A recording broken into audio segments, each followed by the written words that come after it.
esclaves du péché, et tu es venu justement par tes meurtrissures nous sauver. C'est ce que c'est la manière dont tu te révèles dans ta parole, et aussi c'est ton œuvre qui est manifeste et qui nous démontre ton amour à travers ce sacrifice. Aussi, nous voulons te célébrer ton nom ce matin parce que tu en es digne, parce que tu es ressuscité, et parce que tu as le pouvoir sur l'enfer et la mort. Nous te demandons de bénir cette assemblée ce matin, d'accompagner les frères et sœurs qui ne sont pas encore là et ceux qui sont sur leur lieu de villégiature.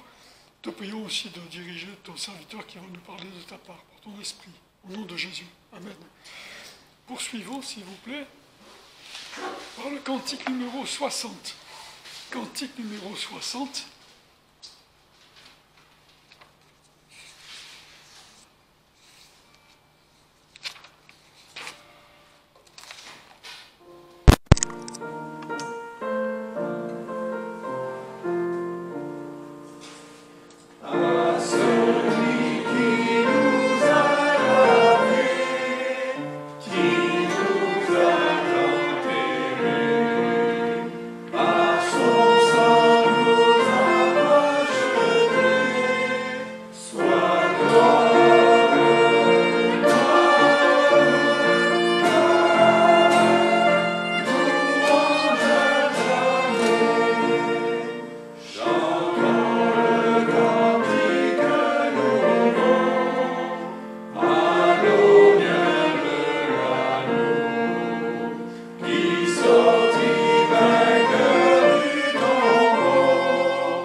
Dans Matthieu, à partir du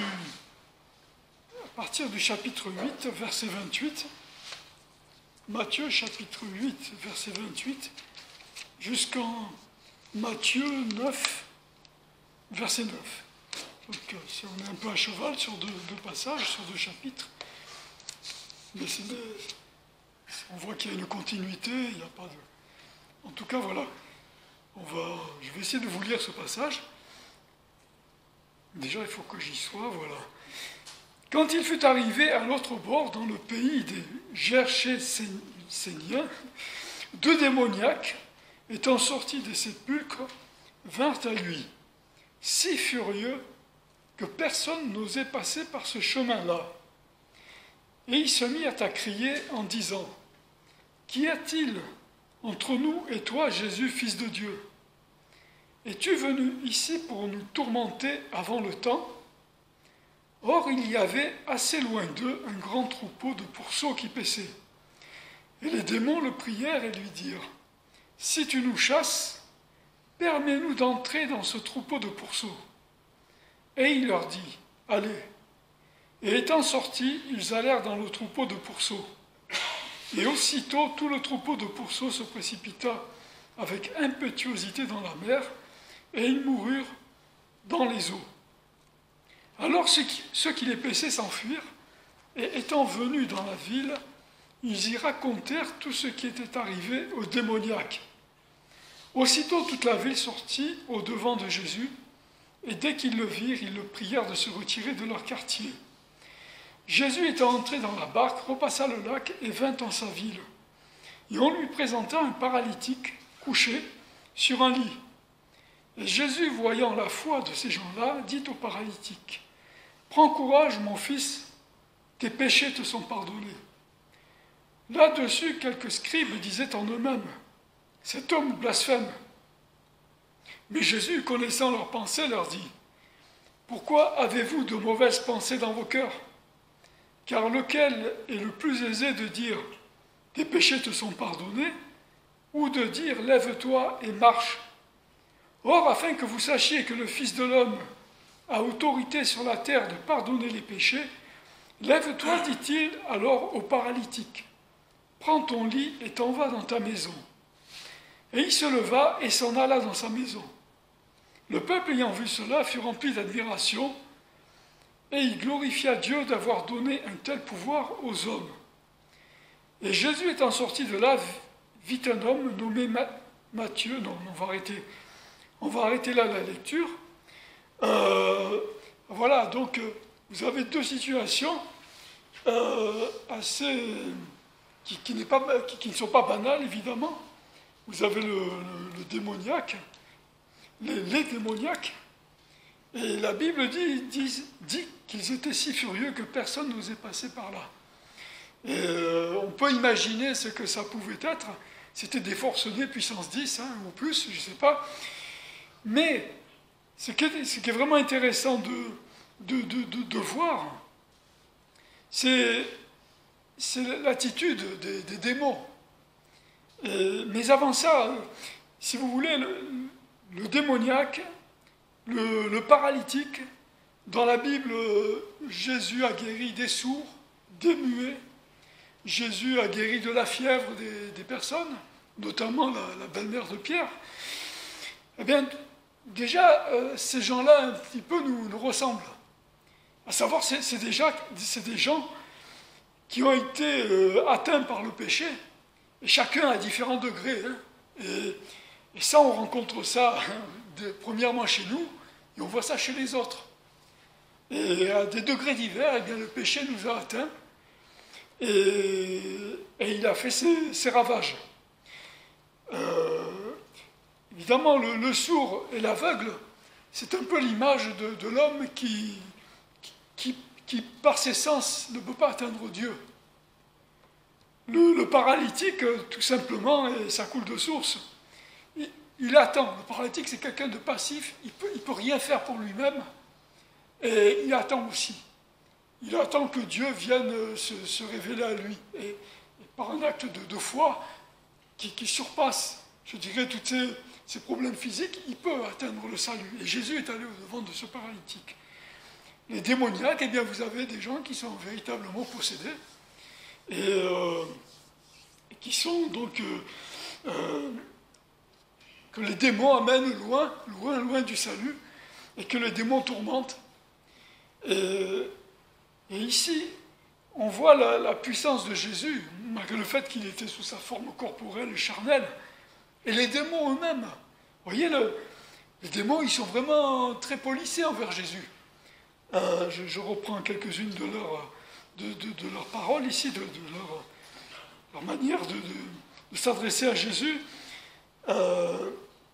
Sur le soir, on lui présente à plusieurs démoniaques, dont il chassa les mauvais esprits par sa parole, il guérit aussi, etc. Or, Jésus... Attendez, est-ce que j'y suis? Oui, j'y suis, je pense.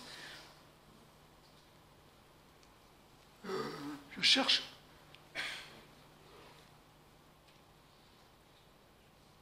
Excusez-moi, j'ai un petit moment de flottement. Ah voilà, je n'étais pas sur la bonne page. Je n'étais pas sur la bonne page, parce qu'il est question de démoniaque aussi un peu avant. Verset 28. Quand il fut arrivé à l'autre bord dans le pays des Gergéséniens, excusez-moi, deux démoniaques étant sortis des sépulcres revinrent à lui, si furieux que personne n'osait passer par ce chemin-là. Et ils se mirent à crier en disant, qu'y a-t-il entre nous et toi, Jésus, fils de Dieu? Et ça, aucun homme, pendant le ministère de Jésus, sauf ceux qui qui se sont rendus compte que Jésus était véritablement le Messie, l'envoyé de Dieu, ont pu dire ça, mais eux, ils disent Fils de Dieu. Es-tu venu ici pour nous tourmenter avant le temps? Ils sont parfaitement lucides du fait que Jésus viendra un jour les mettre en enfer. C'est le lieu c'est le châtiment qui les attend. Or, il y avait assez loin d'eux un grand troupeau de pourceaux qui paissaient. Et les démons le prièrent. Les démons le prièrent. Rappelez-vous, ils étaient si furieux, les démoniaques, que personne n'osait passer par là. Mais quand ils voient Jésus, voilà, c'est les démons évidemment qui savent, c'est pas l'homme en particulier ou les hommes possédés qui parlent, mais à travers ces cordes vocales, les démons le prièrent et lui dirent, si tu nous chasses, permets-nous d'entrer dans ce troupeau de pourceaux, permets-nous. Et c'est vraiment frappant quand on connaît la puissance des démons et leur haine, ils n'ont aucune limite. Et on ne peut même pas imaginer ce qu'ils sont capables de faire. Mais là, quand ils s'adressent à Jésus, voilà, c'est des agneaux, entre guillemets. Et ce qui est étonnant, enfin, ce que je voudrais mettre en parallèle, c'est le verset 8 du chapitre 9. À propos de la guérison du paralytique, le peuple ayant vu cela fut rempli d'admiration et il glorifia Dieu d'avoir donné un tel pouvoir aux hommes.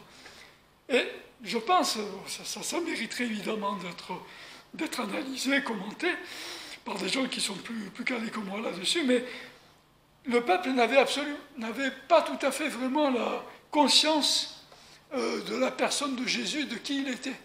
Alors que les démons, oui, ils avaient cette conscience-là. Et ils savaient que Jésus était le Fils de Dieu, tout-puissant, et qui allait un jour les juger et les jeter dans les temps de feu ardent, de feu et de soufre dont parle la Bible.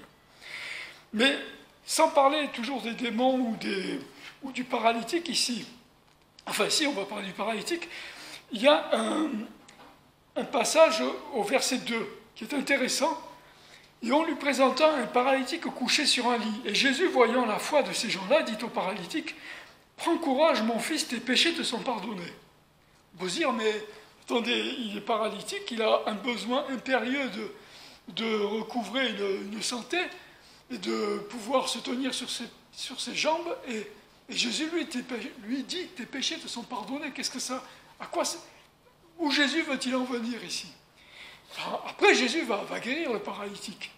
Mais il montre en fait que cette maladie qui atteint l'âme, en fait, c'est celle qui a besoin d'être guérie en premier. Et que la santé physique, elle vient en second. Bien qu'elle soit importante. Hein. On a tous un corps physique et quand on est malade, évidemment, ça nous limite et ça peut nous faire mourir aussi. Mais Jésus, comme au paralytique, comme à nous, montre bien le fait que nous avons besoin de guérir de nos âmes. Notre âme a été atteinte par le péché et que nos péchés ont besoin d'être pardonnés en premier lieu. Et que le côté physique vient après.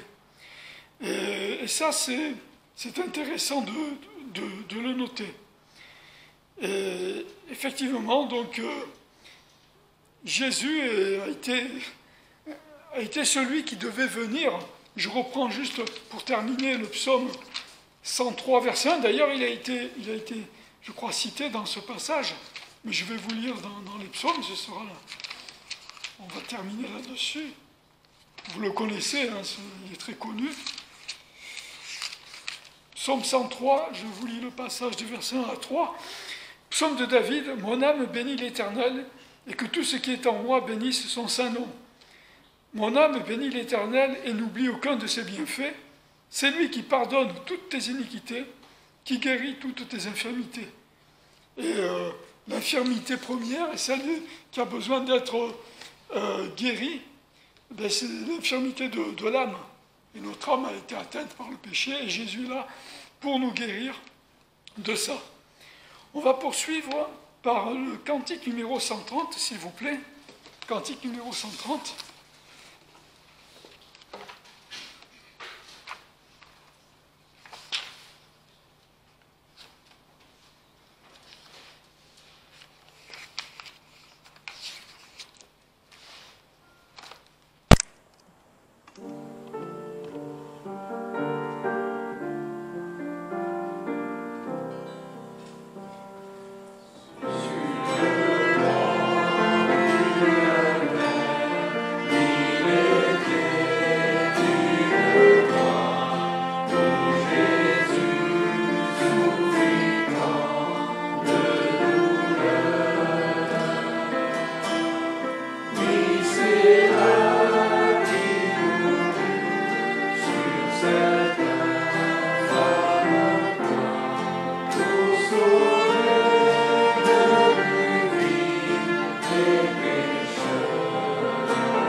textes qu'on a vus pendant le camp sur Christ dans toutes les Écritures. On a vu aussi Christ pendant ce qu'on appelait le culte de famille le matin. En lecture suivie, on a vu des textes de l'évangile de Jean principalement. Tous les je suis le pain de vie, je suis la porte, je suis la lumière, il est la parole. Donc c'était très riche et un petit moment de discussion et de prière ensemble. Et on a vu aussi un texte en parallèle dans l'Apocalypse. Et c'était un moment aussi de petites discussions, interrogations, objections. Et donc Apocalypse, celui qu'on a lu c'était chapitre 5, mais peut-être pour aujourd'hui on va prendre du temps pour lire même le chapitre avant, parce qu'on va faire un voyage dans le ciel. Donc c'est bien de voir tout ce texte. Donc ça sera dans Apocalypse 5, mais donc une sœur en Christ a posé cette question, elle a dit, mais alors quand on sera au ciel, on ne se souviendra pas quand même de ce qui se passait sur la terre, avec qui on était, on ne se souviendra pas des gens avec lesquels on a vécu, ça sera complètement différent. Alors, il n'y a pas une réponse catégorique de ce qui aura dans notre mémoire au ciel. On sait que le Seigneur enlèvera les larmes, il séchera les larmes, donc bien sûr qu'il y aura le souvenir des douleurs et des souffrances. Est-ce qu'on en aura? Oui, il dit qu'il enlèvera même le souvenir, je crois, des larmes et des souffrances. Mais est-ce qu'on se souviendra des gens, par où on est passé, qu'est-ce qui nous est arrivé? Est-ce qu'on se souviendra un peu de nos vies, finalement? Est-ce qu'on se rappellera peut-être cette réunion, cette salle, les gens qui côtoyaient l'église? Je n'ai pas la réponse catégorique. Mais quand même, à un moment donné, un frère a dit, je crois qu'on ne pourra pas ne pas se souvenir de où on était et de quoi le Seigneur nous a tirés, et on aura un élément de réponse dans ce chapitre, en fait. Bon, et lui, il a dit tout simplement, parce qu'on va quand même chanter un cantique de reconnaissance à l'agneau. On est des sœurs en Christ, on ne chante pas les mêmes chants que les anges. Nous, on peut chanter des chants que les anges n'auraient jamais pu composer. Les anges, ils peuvent chanter à l'infini le Dieu tout-puissant, le Dieu créateur, le Dieu qui règne, le Dieu roi des rois, seigneur des seigneurs, bien sûr, et nous aussi. Mais nous, on a, je vais dire musicalement, on a des petites notes avec des petites dissonances ou des mineurs que les anges ne comprendraient pas, et pourtant il y a une beauté à ça, et on verra ça dans le chapitre 5. Donc, je vais quand même lire à partir du chapitre 4, je ferai moins de commentaires, mais c'est bien parce que, franchement, moi, c'est ça qui m'a le plus marqué, c'est cette petite lecture et ces petits commentaires qu'on a eus ensemble. Il y a eu beaucoup de choses qui m'ont marqué aussi, que Dieu qui fait tout paraître par sa parole, qui soutient toutes choses par sa parole, donc ça aussi c'était dans les partages. Mais je reconnais que j'ai été frappé, touché par le chapitre 5, parce qu'on est vraiment tout là-haut. Alors je vais prier, puis on va lire le texte ensemble. Seigneur, je te remercie parce qu'on passera l'éternité à t'adorer, à te louer, à te voir tel que tu es. Peut-être on aura des choses, une reconnaissance toute particulière, parce qu'on sera tes enfants, tu donnes plein de noms à ce qu'on sera au ciel, et bien sûr, ça sera glorieux. Et ça peut nous aider à aujourd'hui tenir, passer dignement le temps qui nous reste sur cette terre, à faire ce qu'il faut. Mais déjà aussi à te louer comme tu en es digne. Alors Seigneur, parle-nous un peu de toi en ce jour, au nom de Jésus-Christ. Amen. Chapitre 4 donc, assez rapidement le chapitre 4, mais quand même, il pose des choses. Après cela, je regardais et voici une porte était ouverte dans le ciel. Et la première voix que j'avais entendue, comme celle d'une trompette, et qui parlait avec moi, dit « Monte ici, et je te ferai voir les choses qui doivent arriver après celle-ci. » Donc là, on est vraiment au ciel. Et aussitôt je fus ravi en esprit, et voici, un trône était dressé dans le ciel, et quelqu'un qui était assis sur ce trône. Et celui qui était assis paraissait semblable à une pierre de jaspe et de sardoine, et le trône était entouré d'un arc-en-ciel qui paraissait comme une émeraude. Autour du trône, il y avait 24 autres trônes et je vis sur ces trônes 24 anciens assis, vêtus de blanc, et ayant sur leur tête des couronnes d'or. Et du trône sortaient des éclairs, des tonnerres et des voix, et devant le trône brûlaient 7 lampes ardentes, qui sont les 7 esprits de Dieu. Il y avait aussi devant le trône une mer de verre, semblable à du cristal, et au milieu du trône et autour du trône, 4 animaux, pleins d'yeux devant et derrière. Le premier animal ressemblait à un lion, le second animal ressemblait à un veau, le troisième animal avait le visage comme un homme, et le quatrième animal ressemblait à un aigle qui vole. Et les 4 animaux avaient chacun 6 ailes, et alentour et au-dedans, ils étaient pleins d'yeux. Ils ne cessaient jour et nuit de dire « Saint, Saint, Saint est le Seigneur Dieu Tout-Puissant, qui était, qui est et qui sera ?» Et quand les animaux rendaient gloire et honneur et grâce à celui qui était assis sur le trône, à celui qui vit au siècle, les 24 anciens se prosternaient devant celui qui était assis sur le trône, et ils adoraient celui qui vit au siècle des siècles, et jetaient leur couronne devant le trône en disant « Seigneur, tu es digne de recevoir la gloire, l'honneur et la puissance, car tu as créé toutes choses, et c'est par ta volonté qu'elles existent et qu'elles ont été créées. » D'ailleurs, je m'arrête un petit moment là-dessus. Bon, je ne vais pas tout décrire, les mots sont clairs.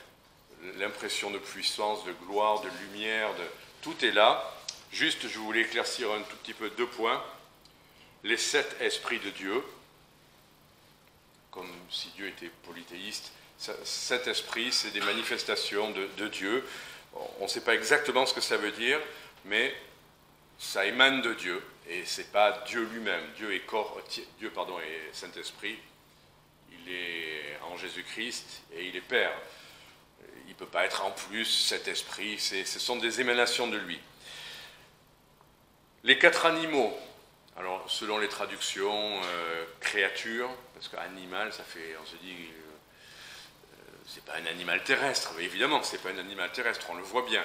Mais ils sont intéressants parce que ces 4 êtres, créatures, ont des yeux devant, derrière, et ils ont des faces, ils ressemblent un à un lion. Bon, je ne vais pas tout vous redire, vous l'avez lu comme moi. À quoi ça nous fait penser? On le sait, les 4 évangiles. Alors, c'est une signification, ça ne veut pas dire qu'ils sont les 4 évangiles. Mais le lion, c'est l'évangile de Matthieu, c'est Jésus-Christ qui règne. Le veau, c'est le principe de celui qui est sacrifié, celui qui est serviteur, ça c'est l'évangile de Marc, où on voit que Marc est toujours en train de parler l'action aussitôt. Voilà. Le visage comme un homme, ça c'est l'évangile de Luc, qui nous présente Jésus-Christ, homme. Voilà. Et puis il y a l'aigle qui vole, là encore c'est le 4e évangile, c'est l'évangile de Jean, qui nous présente Jésus-Christ comme le Fils de Dieu. Voilà, on a donc tout ça, c'est une signification, une application. On ne peut pas dire que ces êtres-là sont les 4 évangiles. Ce sont bien 4 êtres qui nous sont décrits comme ça, et il y a une signification à ça. Ils avaient 6 ailes, et alentour, ils étaient pleins d'yeux, ils ne cessaient jour et nuit de dire Saint, Saint, Saint est le Seigneur du Tout-Puissant. Qui fait ça? Ce sont les séraphins. Ce sont des anges. Donc ces créatures sont des anges. Ce sont bien des séraphins qui disent Saint, Saint, Saint est l'Éternel. Voilà, parce qu'on ne connaît pas, nous, toutes les subdivisions, toutes les possibilités d'être des anges, des créatures célestes, mais il y en a une catégorie toute particulière qui est là pour veiller sur la sainteté de Dieu. Ils ont des ailes, on les retrouve dans le tabernacle, la tente, vous savez, les 2 êtres qui veillent et dont les anges, les ailes se touchent en haut, c'est le tabernacle, et elles sont là-dessus, veillant sur là où il y a la présence même de Dieu. Donc les séraphins, ce sont ceux qui veillent sur la sainteté, qui sont là à glorifier Dieu pour sa sainteté, ils sont les plus proches. Même si ces 4-là se manifestent et nous parlent de quelque chose de particulier. Après, il y a les 24 anciens qui sont sur les trônes. À votre avis, bon, ça c'est pas très compliqué. 24, ça peut être quoi? 6 fois 4, c'est vrai. Donc plutôt 12 et 12, oui. C'est plus facile de trouver une signification avec 12 et 12.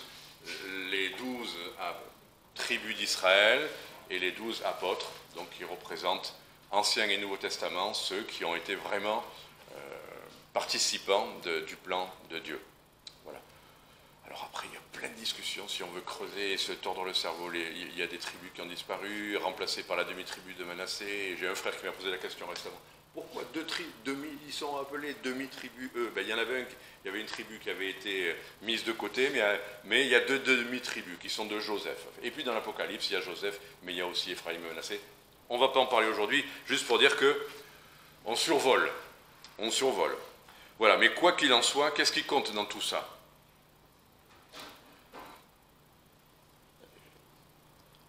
Et ça a été ma prière ce matin. C'est qu'on voit Dieu lui-même. C'est qu'on voit Jésus-Christ lui-même. C'est ça qui compte. Et là-haut, est-ce qu'on aura la mémoire d'eux ou pas? Bon, on peut y réfléchir. Mais qu'est-ce qu'on fera là-haut? Qu'est-ce qu'on fera dans la présence de Dieu? On aura tous les yeux fixés sur Christ, qu'enfin on va voir. Et là, assurément, avec certitude, on aura les regards enfin à contempler toute l'étendue de la gloire de Jésus-Christ. Enfin, on verra celui en qui on a cru, sans le voir. On ne sera pas en train de regarder à gauche, à droite qui est là. Ah, tu étais là, toi aussi, derrière moi, je vais me retourner, en train de rater le principal. Qui va rater le principal? Qui va regarder à côté? Oh, c'est super, il y a des harpes là. Oh, mais c'est super, combien ils sont là? Je vais les compter. Il n'y aura plus de questions comme ça, à se torturer l'esprit sur des points secondaires. On aura les yeux fixés sur Christ. Voilà. Et si vous voulez retenir quelque chose aujourd'hui, et ce que j'ai prié, c'est que on peut voir beaucoup de choses dans la Bible. Et malheureusement, je crois que souvent, on voit ce qui nous concerne plus que ce qui le concerne. Il y a des choses dans la Bible qui nous concernent, et on va en voir là, et on va en parler. Mais si au final d'une étude, d'un camp, de notre lecture, on a vu que ce qui nous concerne, ah, tu fais ça pour moi, ah, moi je vais faire ça pour toi, ah, moi je ferai plus ça pour toi, et toujours des mois et des mois et des mois, on a raté le principal. On pourrait être devant un tableau magnifique et de dire, oh, et ne parler que de ce qu'on a ressenti nous. Et les gens n'auront rien entendu de ce qu'il y a sur le tableau. Oh, qu'est-ce que ce tableau m'a ému? Est-ce que ça m'a fait du bien? Est-ce que ça m'a... Le but des Écritures, c'est de nous parler de celui qui était, qui est et qui sera. Les Écritures ne sont là, en fait, que pour qu'on ait enfin nos regards fixés que sur lui, à oublier ce qu'on est. Ce qu'on est, jusqu'au ciel, il y aura peut-être des progrès, on le servira peut-être mieux, on sera des fois bien, des fois moins bien, mais ça changera.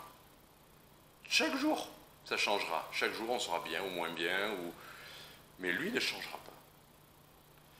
Donc, on va lire le chapitre 5 maintenant, et puis on va voir clairement Jésus-Christ apparaître.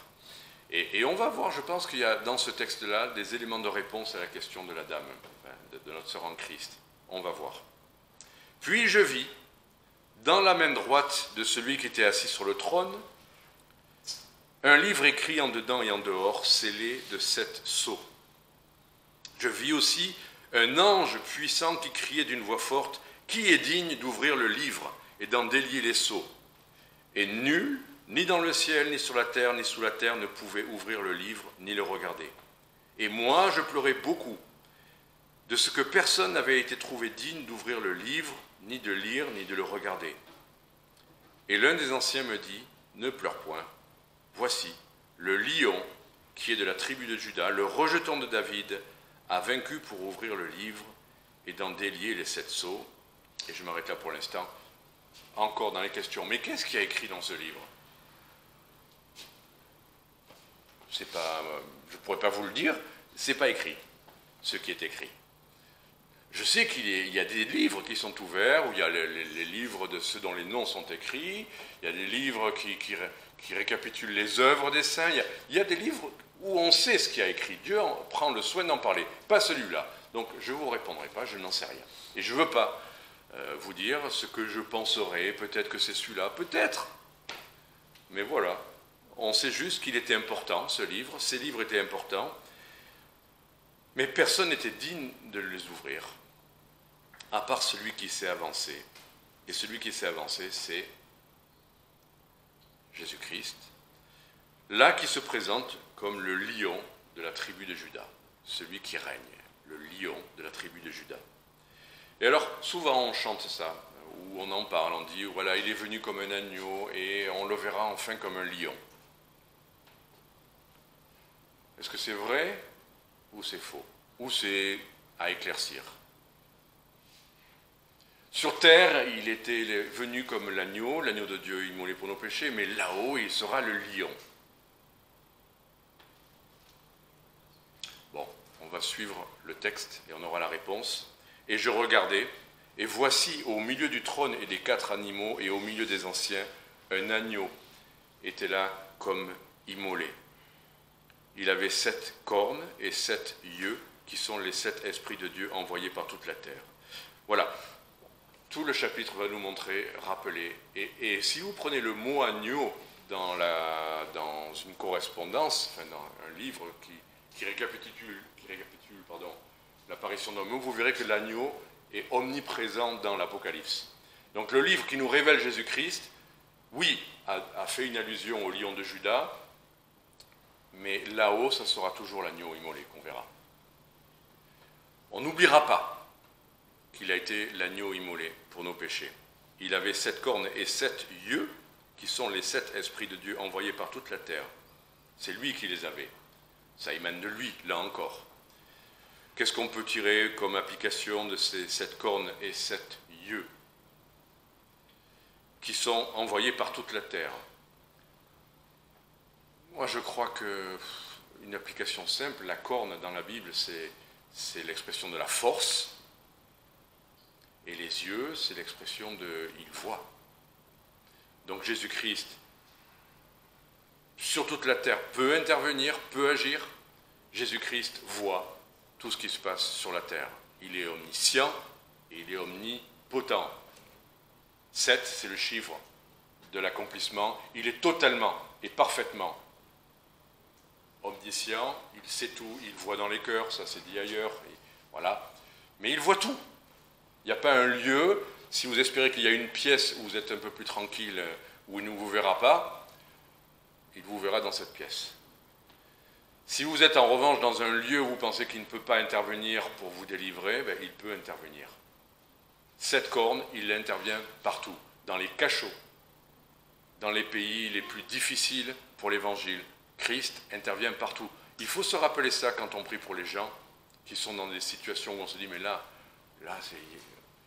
Dieu peut, Jésus-Christ peut. Et c'est pour ça que vous voyez des gens se convertir dans des endroits reculés. Bon, là, on a rencontré une sœur en Christ qui était d'origine musulmane et qui s'est convertie. Ben, c'est son témoignage. Elle a vu Jésus-Christ dans un rêve la nuit. Et beaucoup de musulmans se convertissent comme ça, peut-être parce que dans leur pays, ce n'est pas aussi facile que ça d'envoyer. Il y a des gens qui partent, il y a des gens qui y vont, il y a des chrétiens qui témoignent. Mais parfois, le chemin est frayé, un peu comme ça, mais un jour après, ils rencontrent des chrétiens. Un jour après, ils entendent clairement l'évangile. Un jour, ils sont inclus dans un groupe parce que le Seigneur ne laisse pas seuls ses enfants. Donc, on peut prier pour tous. Ben, vous voyez, quand on se dit, mais comment prier pour le mari de notre sœur? Il faut partir en vacances pour qu'enfin, il soit au contact de gens dont le témoignage va l'atteindre lui. On ne sait pas comment. On prie pour nos enfants, le Seigneur nous fait des promesses, ils ne nous écoutent pas, ou souvent les enfants n'écoutent plus les parents, et peut-être c'est quelqu'un d'autre qui vont écouter. Ben, prions parce que Jésus-Christ voit partout, voit tout et peut tout. Et il vint, cet agneau immolé, et il vint, et il prit le livre de la main droite de celui qui était assis sur le trône. Et quand il eut pris le livre, les 4 animaux et les 24 anciens se prosternèrent devant l'agneau. Encore l'agneau, c'est bien l'agneau dont il est question. Ayant chacun des harpes et des coupes d'or pleines de parfums, lesquelles sont les prières des saints. Alors, il y a des choses intéressantes, édifiantes qui nous viennent à l'esprit, parfois des petits détails. Je me suis dit, mais ils ont une harpe et ils ont une coupe. Ils n'ont que 2 mains quand même. Enfin, ils ne peuvent pas jouer de la harpe. Ou alors il y a peut-être des harpes spéciales. Là-haut. Enfin, juste, voilà, ça c'est la petite chose pas intéressante que je voulais vous partager. Mais quand même, s'ils ont une harpe et s'ils ont des coupes, c'est que la signification de la harpe est importante. Ça veut dire louer Dieu, la harpe. C'est faire ce qui est en notre pouvoir pour louer le Seigneur. Et puis les coupes, elles sont intéressantes, ces coupes. Elles sont pleines de parfums, des coupes d'or. Mais qu'est-ce qui est le plus précieux, l'or ou les prières? C'est le contenu, je crois. Ce sont les prières des saints.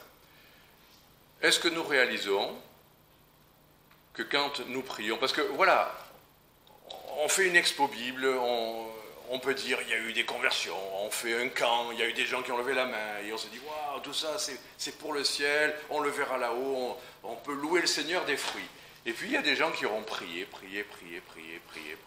On dit ben eux les pauvres, ils vont être là-haut, ils auront prié, et le Seigneur sait qu'ils ont prié, mais les prières sont recueillies là-haut. Les fruits, les prières sont recueillies comme des fruits que Dieu met dans des coupes d'or et qui participent à la gloire de Dieu. Et si notre ministère, c'est la prière, et qu'on ne voit pas les fruits de ceux qui évangélisent, qu'on ne voit pas les conversions, qu'on ne voit pas les gens qui se consacrent dans les églises comme un résultat de notre ministère, mais qu'on a prié. Des gens ont un ministère de prière qui sachent que ce sont des parfums, d'abord, qui montent jusqu'à Dieu, qui sont agréables à Dieu, et qu'elles sont recueillies ces prières. Qu'elles sont aussi précieuses que tout ce qu'on peut faire pour le Seigneur. Et il chantait, verset 9, un cantique nouveau, disant, « Tu es digne de prendre le livre et d'en ouvrir les sceaux, car tu as été immolé, et tu nous as rachetés à Dieu par ton sang, de toute tribu, de toute langue, de tout peuple et de toute nation, et tu nous as fait rois et sacrificateurs à notre Dieu, et nous régnerons sur la terre. » Ça m'a posé un problème. À votre avis, qui chante ça? Parce que voilà, après, souvent, dans les études de l'Apocalypse, on dit, voilà, ça c'est les rachetés, ça c'est ceux qui ont été décapités, ça c'est ça c'est les 144 000, ça c'est les anges. On essaye quand même, parce qu'on peut lire tout ça et puis prendre comme si on n'avait pas besoin de réfléchir. Si, on a besoin de réfléchir en ouvrant l'Apocalypse. Qui chante ça? Tu peux revenir en arrière, parce que si tu veux aider tout le monde, reviens en arrière. Reviens en arrière. Qui sont les chanteurs? Là, on a le cantique, voilà.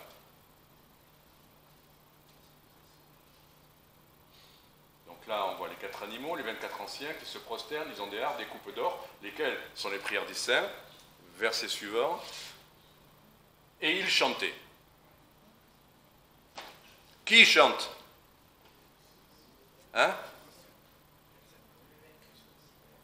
Les 24 et les animaux, les 4 êtres. Les 4 êtres ne sont pas des rachetés, ce sont des créatures, ce sont des anges. Les 24 sur les trônes,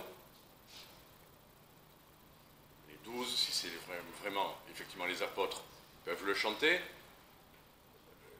Les 12 précédentes, les 12 tribus, ce ne sont pas des rachetés de toute tribu, de toute langue, de tout peuple et de toute nation. Ah ben mince alors, on a un gros problème là. Non, j'aime bien me poser les problèmes quand j'ai trouvé la solution, ne vous inquiétez pas. Non, mais ça m'a posé un problème, parce que je réfléchis, je dis, mais ils peuvent chanter ça, eux?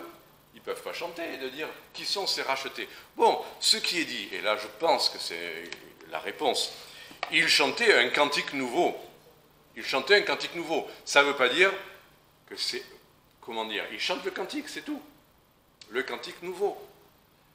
Et ce n'est pas obligatoirement eux. Comme des fois on chante, voilà, on a eu une discussion avec un pasteur, il y a un chant qu'il ne peut pas chanter, il dit le chant, que aussi j'en avais parlé un peu, Seigneur attire mon cœur à toi. Voilà, vous soyez Seigneur attire mon cœur à toi. Et il dit, à l'église, je leur ai dit, on ne chante pas cette strophe-là où il dit, ah je n'aspire qu'à m'immoler. Alors il dit, je ne veux pas le chanter. Ok. Eux chantent des choses que d'autres ont écrites, parce que c'est à la gloire de Dieu. Il y a des choses qu'on peut chanter. D'ailleurs, même le cantique, exhortez-vous les uns les autres par des cantiques. Est-ce que ça veut dire qu'au moment où on le chante, On est à 100%. Parce que là, on va dire je n'aspire qu'à m'immoler, on dit non.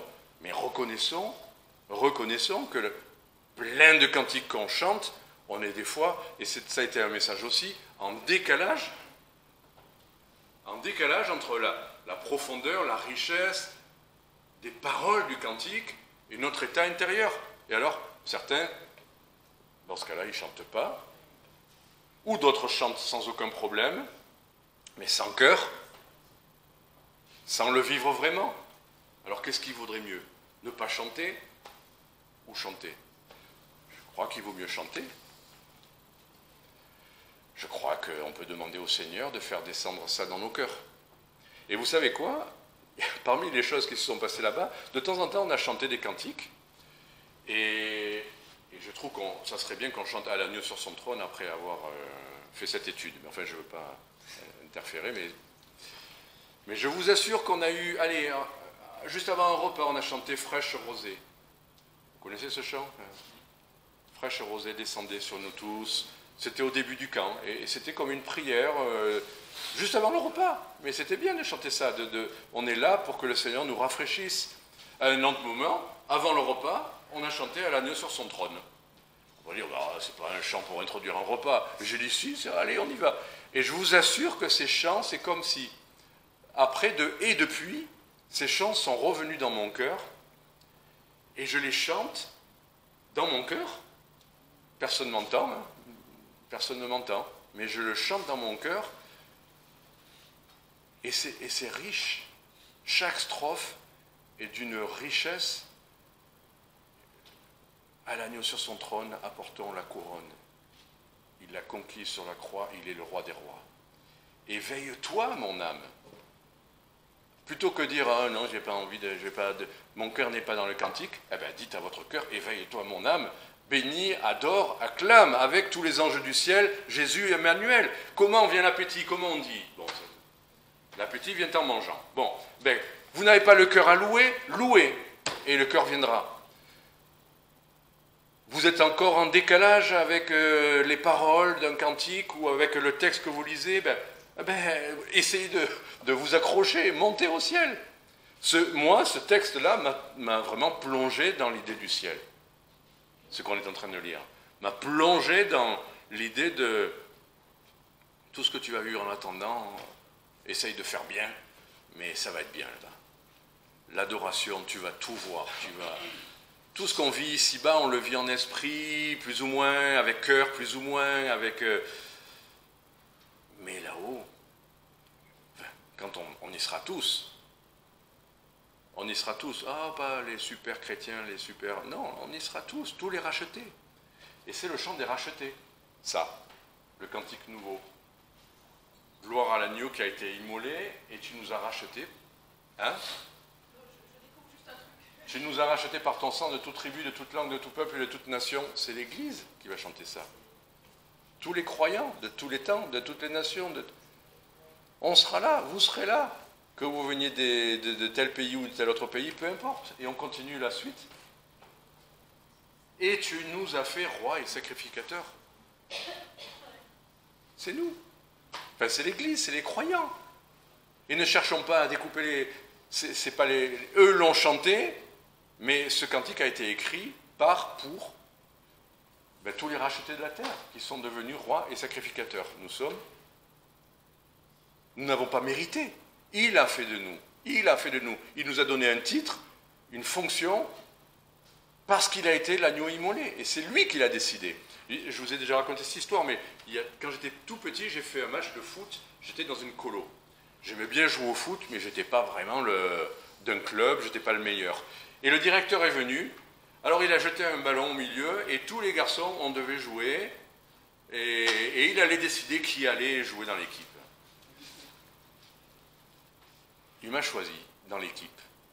Parce qu'à un moment donné, j'ai pris le ballon, et j'ai un peu couru avec. Je ne sais pas où j'allais, parce que dans ce cas-là, ça part dans tous les sens. On ne sait même plus où sont les cages. Mais j'ai couru après, et donc je me suis un tout petit peu peut-être fait remarquer à ce moment-là par lui. Mais dans ma tête, je me disais, bon, je suis content d'être pris dans l'équipe, mais franchement, il ne connaît rien au foot, hein, parce qu'il y en avait franchement, il y en avait des meilleurs que moi, quoi. Et j'ai joué dans l'équipe et j'ai eu le beau maillot noir de la colonie. On a joué contre les autres colonies de la région. J'ai été dans l'équipe. Je ne vous dis pas ce que j'ai fait. Mais j'ai été choisi, j'ai été pour être dans l'équipe. Est-ce que le Seigneur nous demande si on mérite d'être roi et sacrificateur? Il l'a fait de nous. Il a fait de nous. Et souvent, on n'en est pas capable, on n'en est pas digne. Mais comme dit l'apôtre Paul aussi, voilà, si Dieu m'a jugé digne du ministère, ben, je ne peux pas dire non, je ne peux pas dire tu as tort. Il sait ce qu'il fait. Ce n'est pas le directeur de la colonie. Le Seigneur sait ce qu'il fait. S'il nous établit roi et sacrificateur, on est roi et sacrificateur. Donc après, charge à nous de nous mettre à la hauteur de la vocation. Et des fois, c'est la vocation qui fait qu'on s'élève jusqu'à. Verset 11. Puis je regardais. Alors pour moi, ça c'est la réponse à la dame, hein, d'ailleurs, ce qu'on vient de lire. On chantera en tant que rachetés.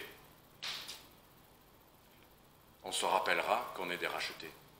On ne va pas dire « Oh, je ne sais plus de quoi c'était, j'étais autrefois quelque part ». Non, la mémoire n'en fera pas défaut. On restera des rachetés pour l'éternité. Et c'est pour ça qu'on pourra pour l'éternité chanter des chants de reconnaissance que les anges n'ont pas expérimenté et que nous avons expérimenté. Donc pour le coup, on peut mettre notre cœur dans ces chants parce que nous sommes des rachetés de toute tribu, de toute nation. Donc oui, je pense qu'on se souviendra de où on a été tiré, de quoi on a été tiré, à quoi on a échappé, et on glorifiera toujours l'agneau immolé, et on se souviendra, parce qu'il restera l'agneau immolé, qu'il est notre sauveur, et que c'est par grâce qu'on sera là-haut. On n'oubliera pas. Puis je regardais et j'entendis la voix de plusieurs anges autour du trône et des animaux et des anciens, et leur nombre était de plusieurs millions. Leur nombre était de plusieurs millions, et là encore je ne comprends pas, parce qu'on dit plusieurs anges autour du trône, si c'est les anges qu'on a vus tout à l'heure, ben, il y en a plusieurs, ça veut dire là en l'occurrence, il y a plusieurs millions, quoi, voilà. Alors est-ce que les rachetés sont là? Est-ce que, puisque Dieu a voulu, et on va le voir avec le dernier verset, et il disait à haute voix, l'agneau qui a été immolé est digne de recevoir puissance, richesse et sagesse et force et honneur et gloire et louange. Notre marchand, Léon Marchand, qui a gagné 4 courses, on vient de lui offrir une Porsche. Porsche s'est dit, on va offrir une Porsche à Léon Marchand. J'espère qu'il sait conduire, et j'espère qu'il ne va pas se cracher avec, hein, parce qu'il est tout jeune, peut-être qu'il n'a jamais conduit de voiture comme ça. Mais notre Seigneur, lui, il est digne de recevoir puissance, richesse, sagesse, force et honneur et gloire et louange. Et j'entendis aussi toutes les créatures qui sont dans le ciel, sur la terre, et sous la terre, et dans la mer, et toutes les choses qui y sont, qui disaient à celui qui est assis sur le trône et à l'agneau soit la louange, et l'honneur, et la gloire, et la force au siècle des siècles. Ça fait drôle ça, non? Même les créatures sous la mer vont chanter. Les baleines chantent. Mais bon, pour l'instant, on n'entend pas trop, on ne comprend pas trop les paroles. Mais là, toutes les créatures sur terre, sous terre, dans la mer, toutes choses qui y sont vont glorifier le Seigneur. Rappelez-vous qu'il y a un verset qui dit que le Seigneur, je crois que c'est dans l'Épître aux Éphésiens, mais il a réconcilié toutes choses. Et il le dit sur le ciel et sur la terre. Toutes choses, parce que la nature tout entière actuellement est soumise à la corruption. Il y a encore des actes animaux qui sont terribles. Regardez comment ils se mangent les uns les autres. Des chiens qui mordent leurs enfants, qui tuent leurs enfants, des oiseaux qui se nourrissent de leur progéniture. Enfin, c'est pas vrai, la nature, elle est belle à nos yeux, mais elle est aussi soumise à la corruption. Le Seigneur va régler tout ça. Et toutes les créatures, je crois aussi même le règne végétal, va adorer le Seigneur, va le louer, parce que c'est écrit. Et sous la terre et dans la mer, même les poissons. Ça fait drôle d'imaginer les poissons qui vont louer le Seigneur. Hein. qui chantent. Ils vont glorifier le Seigneur. Et ils vont chanter, et ils vont dire à l'honneur, la louange, la gloire et la force au siècle des siècles. Voilà, et on peut terminer, verset 14, et les 4 animaux disaient Amen.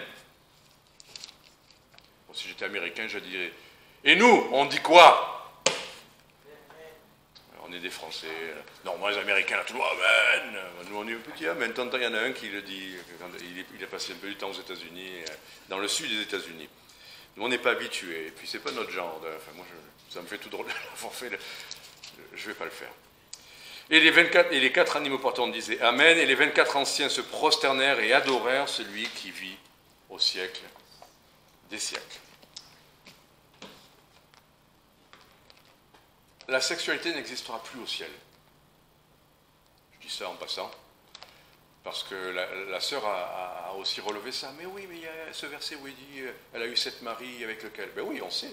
Et Jésus a répondu là-haut, il n'y aura plus ni homme ni femme. Parce qu'elle réfléchissait à cette idée de est-ce qu'on se souviendra. Parce qu'elle dit ben voilà, si elle a eu tous ses maris, ben là-haut il n'y aura plus. Mais Jésus n'a pas dit tu te souviendras pas de tous ces maris. Il a dit juste là-haut, on sera comme des anges, c'est-à-dire plus de maris et de femmes. Peut-être vous rencontrerez votre conjoint, mais en tant que ou là-haut, vous n'aurez plus besoin de lui tenir le bras ou je ne sais quoi. Vous serez juste des non-genrés, non-sexués, et en l'occurrence, gloire à Dieu. Enfin, on n'aura plus de soucis de la terre. On sera parfait. Voilà, pour ceux qui réfléchissent à ce qu'il y aura au ciel. Merci Seigneur, parce que ce qu'il y a là-haut sera 1 million de fois mieux que tout ce qu'on a ici-bas. Donc ça vaut la peine de vivre en attendant à commencer à le louer, parce que ça, on va continuer à le faire. Il y a des choses qu'on va arrêter de faire. J'ai pas vu de barbecue, j'ai pas fait bon. Mais en tout cas, il y aura de l'adoration, il y aura des chants et on chantera tous. Et on louera le Seigneur et on ne verra que le Seigneur. Et on adorera que le Seigneur. Que le Seigneur vous bénisse.